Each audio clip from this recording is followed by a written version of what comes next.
Gigi hitam adalah simbol kekayaan.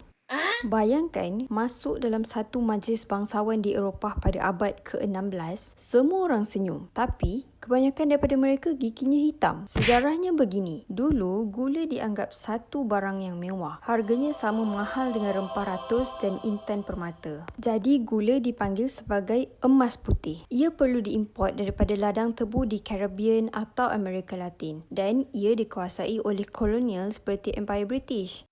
Bahkan Ratu Elizabeth pun giginya hitam. Dalam catatan sejarah, nafas Ratu Elizabeth berbau, bahkan giginya menghitam dan reput. Tetapi menariknya, orang keliling tidak melihat itu sebagai sesuatu yang memalukan. Sebaliknya, ia mencerminkan status diraja dan orang bangsawan. Bahkan mereka mencampur pembersih gigi pada zaman Tudor menggunakan bahan gula untuk menggilapnya. Ada juga laporan bahawa sesetengah wanita sengaja menghitamkan gigi mereka untuk meniru imej elit. Bayangkan, hari ini orang pakai veneer untuk putihkan gigi. Dan yang bergigi putih, paradoksnya adalah golongan miskin. Kajian arkeologi terhadap rangka manusia Eropah zaman pertengahan menunjukkan petani dan buruh sering mempunyai gigi yang lebih kukuh. Kenapa?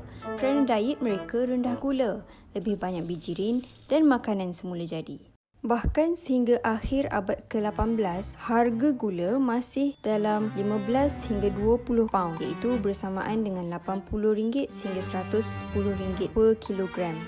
Hari ini, kebanyakan negara, gula adalah antara bahan yang paling murah dalam industri makanan. Minuman manis, pencuci mulut. Sebaliknya, makanan segar, rendah gula, kurang diproses, lebih mahal dan kurang akses bagi golongan berpendapatan rendah. Pada ketika itu, kesan sampingan pengambilan gula yang berlebihan masih belum diketahui. Namun hari ini, secara biologi, gula ialah makanan bakteria dalam mulut. Bakteria menghasilkan asid menghakis animal dan terbentuklah caries ataupun yang kita lihat sebagai kerosakan pada gigi.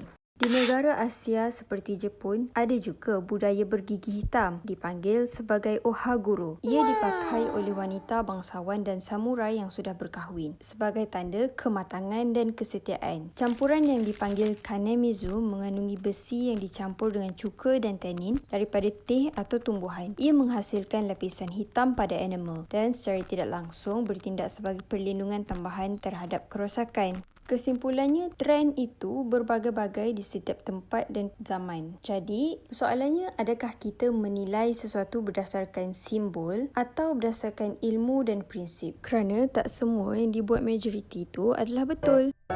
Ini ruang eksplorasi idea.